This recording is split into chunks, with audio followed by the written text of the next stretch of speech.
Welcome to Bible Impact as we conclude the series on the book of Revelation. Today, we will look at the themes of wealth and justice in Revelation, and we'll see what Jesus says about these things and how these things will affect us today.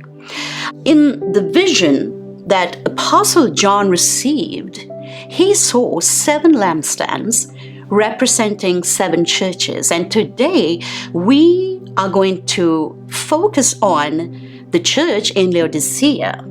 Now, Jesus has much to say about all the 7 churches, but specifically about Laodicea, he's got some things to say. So let's read Revelation chapter 3, verses 15 to 18. It says, "I know your deeds." What a way to start. What a way to start. "I know your deeds, that you are neither cold nor hot. I wish you were one or the other. So, because you are lukewarm, neither hot nor cold, I'm about to spit you out of my mouth. You say, I'm rich, I have acquired wealth and do not need a thing, but you do not realize that you are wretched, pitiful, poor, blind, and naked.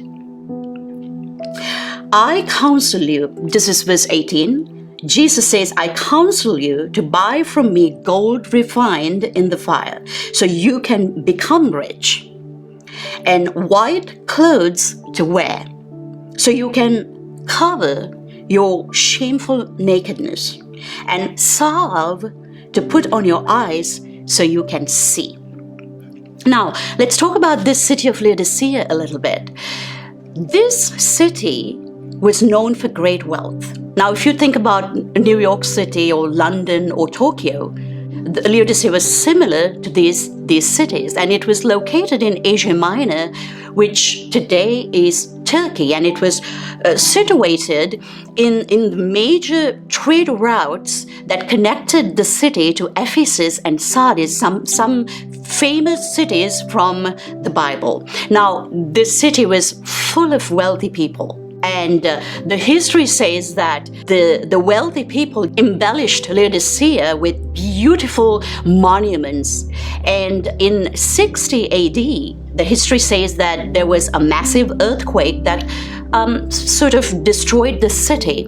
And the Emperor Nero offered help and support to restore the city, but they refused. The Laodiceans refused to receive support from the government, and they actually restored the city with their own means. That's how rich Laodicea was. Now, this city was also known for 3 major industries: banking, textiles, and medicine. Now, this is the environment in which the Laodicean Christians lived. And an interesting thing to note is that of the 7 churches that Apostle John saw in his vision, this is the only church that received only criticism. Jesus had nothing good to say about this church. Now, in verses 15 and 16, I want to read that again. It says, "I know your deeds."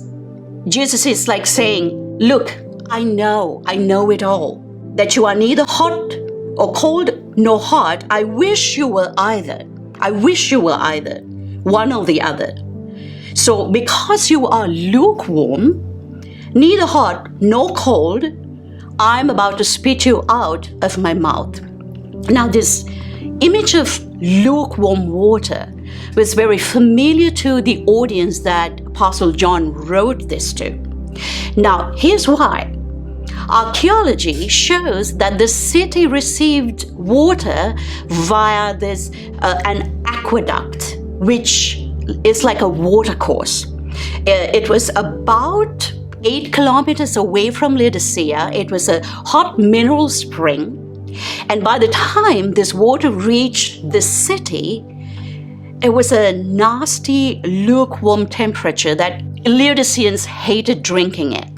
Jesus here is addressing their lack of zeal for the things of God when he talks about you are lukewarm. You are not cold, you are not hot. Now, he's not saying that hot is good and cold is bad, because we know that both cold and hot, we need those temperatures in different situations. Whereas lukewarm water, it basically, you want to, sorry for saying this, but throw up. So the problem the Laodicean church had was that they were blinded by the wealth of the city that surrounded them. They lived in this wealthy environment. Now, they were not lazy, because if they were lazy, they could not have been wealthy. But they were distracted by busyness, trying to get ahead of life, trying to be wealthy, trying to be rich. And how does this relate to us today? Now, our world today is pretty much the same. We're distracted by business, we're distracted by social media, and we have family obligations, we need to work, and we try to sort of fill our social calendars with events. Now, family, work, these are important things in life. We need to have an income. We need to look after our families. What Jesus is saying here is that the focus was not on the right thing. I remember my mentor, when I was a very young Christian, my mentor used to tell me, Chapa, keep the main thing the main thing. That means keep Jesus as the center of your life. Now, the Laodiceans, because of this wealthy environment, they were distracted by this. And Jesus was not going to have it. He was like, I'm about to spit you out of my mouth because you are lukewarm. Because of this busyness in life, you and I need to be very intentional about keeping Jesus in the center of life. Another thing is that Laodiceans were not completely surrendered to Christ either. They went to church, they did their duties and had a form of righteousness. But Jesus told Apostle John to tell the Laodiceans, I know your works, I know your motives, or I know the lack of your motives. So they were blinded by wealth and success and had everything. They were self-sufficient. They felt they didn't necessarily need God. Now, today, you and I face that same exact situation. I live in Austria, a very secular country, secular society, very self-sufficient. We have a very good social system in the country. And most people don't have a need for God because there's wealth, there is self-sufficiency. So the beauty of the Lord is that He doesn't only point to problems, but He also offers help, support, counsel. Let's read in verse 17. He says this, verse 18, he says, I counsel you to buy from me gold refined in the fire, so you can become rich, and white clothes to wear, so you can cover your shameful nakedness, and salve to put on your eyes, so you can see. Remember, I said at the beginning that Laodiceans were known for medicine, textile, and banking, and Jesus is talking to them in this language that they actually understand. Let's talk about what does he mean by gold. He's talking about spiritual riches that no thief can steal. They're stored in heaven. No one can steal. They do not rust. Jesus is saying, take from me spiritual riches that will not rust, that will not be stolen. And he's talking about take from me white garments. Now, white usually represent purity, peace. And Jesus is saying here, these white garments that I can offer you It's righteousness, my righteousness. Take my righteousness and wear it like a white garment. Be holy as I am holy, and cultivate a pure, godly character. Contrasting that word, he said, your shameful nakedness can be covered by this holiness, this righteousness. He mentions about eye salve. What does that do? To improve and heal our spiritual eyes, so to say, and understand spiritual things. Because remember, he said that if your eyes are well, your whole body can be well. So he's basically saying, take these things from me so that you can cover your shameful nakedness. You can see clearly, understand spiritual things, and be clothed in these white garments. That is righteousness and holiness.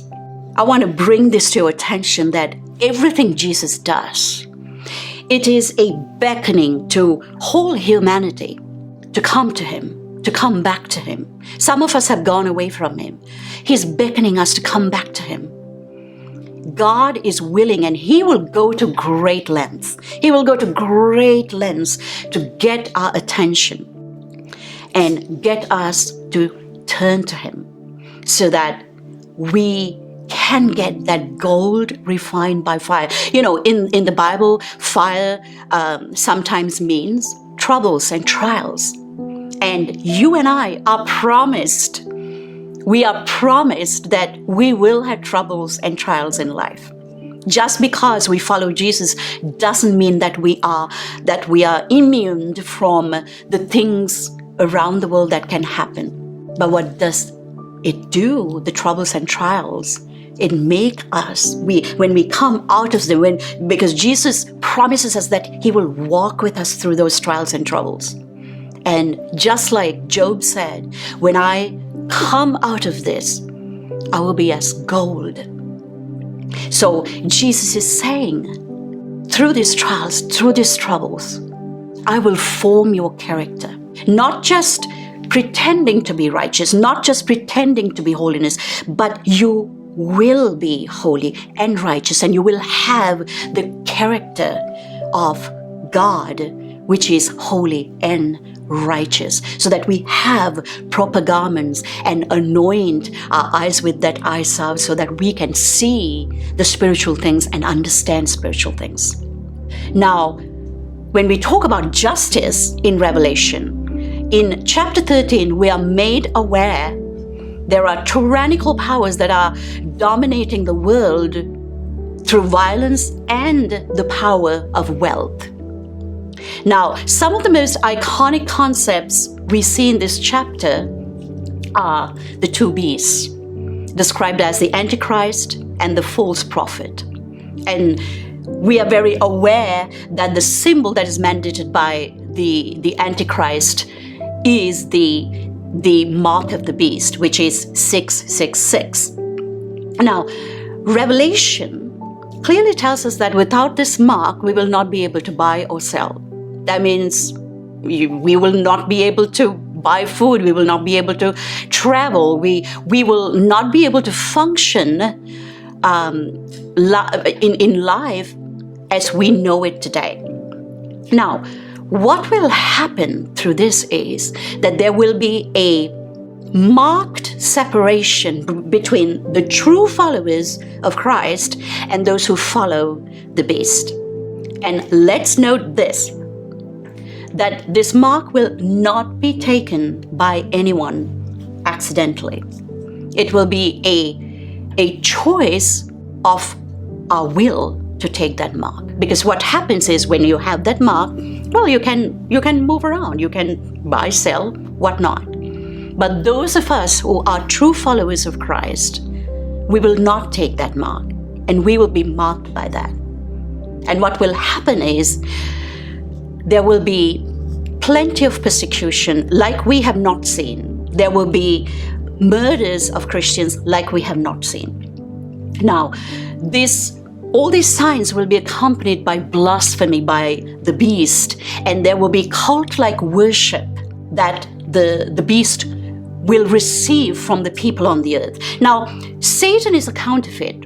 He does things just like God, but it is never what God does, because he cannot be God. When God seals his people, he seals us with value and protection. And the root word for this seal is sphrages, and that expresses value and protection. But when it comes to the mark of the beast, the word that is used in the Bible is charagma, which is what livestock owners use to mark their animals. What a difference. God marks us with value and protection, whereas Satan marks those who follow him with a brand. It's almost like animals being marked. In Revelation chapter 6, 9 to 11, we see that Apostle John saw the martyrs under the altar. Now, their bodies were awaiting resurrection and the second coming of Jesus. Now, the martyrs placed under the altar, this indicates that they have given their lives, they've sacrificed their lives to Jesus as an act of worship. Now, these believers were martyred because they held to the gospel. They did not renounce faith in Jesus. One of the most sad thing that I have ever seen was the Egyptian Coptic Christians that were martyred by ISIS. In the face of evil, these Christians did not renounce faith. They held to the gospel's teaching. So, under the influence of Satan, those who are hostile to believers of Christ have always aggressively opposed God's people. And we can see that. And so this is why these martyrs who have sacrificed their lives, they were under the altar. Now, they are crying out for vengeance. This is an interesting point. These martyrs were crying out for vengeance and asking how long it will be. They are crying out for justice, asking God, when will you avenge our blood? Now, there are quite a few scriptures in the Old Testament that show this kind of prayer or questioning for God for vengeance. In Psalm 54, verse 5, King David says, "He will return the evil to my enemies. In your faithfulness, put an end to them." Psalm 143:12 says, "And in your steadfast love, you will cut off my enemies, and you will destroy all the adversaries of my soul, for I am your servant." Why is this significant? Because the souls of the martyrs are crying out for justice. And God responds by asking them to be patient. And he gives them this robe, a white robe. He's asking them to be patient because there are some more that will be martyred, and the numbers will be completed. Now, this is a difficult thing for you and I to understand. Why should there be more martyrs? Why should more people should be killed for the gospel's sake? You know, in God's economy, there are so many things that we will not understand. The book of Revelation is a prime example, because when Apostle John is explaining things, he uses these words like, his voice sounded like many waters. It looked like this, because he was explaining things that human language cannot explain. Unless we have that like many waters. I mean, we can sort of picture what many waters could sound like. So just like that, there are many things in the Bible, in the book of Revelation, that we may not understand right now. But there will be a day and a time that as we will be known, as we will see God face to face, that day is coming. That day we will understand what all that means. God's will is to bring justice. He will bring justice to every injustice and establish his kingdom. Now, I love this statement that the great Bible scholar Timothy Keller said. Biblical justice, it is not, first of all, a set of bullet points or a set of rules and guidelines. It is rooted in the very character of God, and it is the outworking of that character which is never less than just. We know that the Bible always tells us that God is a just God. What happens when we confess our sins with our mouth? The Bible says that God is faithful and just to forgive and cleanse us from every unrighteousness. Now, God's justice is retributive. He will not only right the things that have been, right the wrongs that have been done to people, how people have been mistreated by corrupt world systems, and the martyrs who have shed their blood for the sake of the gospel. He will bring punishment, but he will also restore and make all things new. That day is coming. We know the end of the book. That day is coming when he will make all things new. The grace of God has given to us the gift of Jesus. Jesus is the way to the Father. I believe that in our evangelism, in our disciple making, we need to train those who we are working with to do justice, to be just. When we speak for those who cannot speak, when we advocate for people who cannot, we are demonstrating the character of God. And that's why we can pray, your kingdom come, your will be done on earth as it is in heaven. God has provided the way to come to him and to be reconciled to him through Jesus. So today, I want to end by saying, if you are away from God, come back to him. If you have never considered Jesus, I want to invite you to consider him through the Word of God. I was born a Buddhist. I considered this word, and I had a supernatural revelation that this is the truth. So I surrendered my life to Jesus, and I have not looked back. So I invite you to come back, come to Jesus. He will restore you. He will give you life, healing, and redemption, because he's a just God. Thank you so much for joining us in this themes of the book of Revelation, and we hope that you enjoy that when we look forward to seeing you in the next video. Thank you so much. Bye-bye.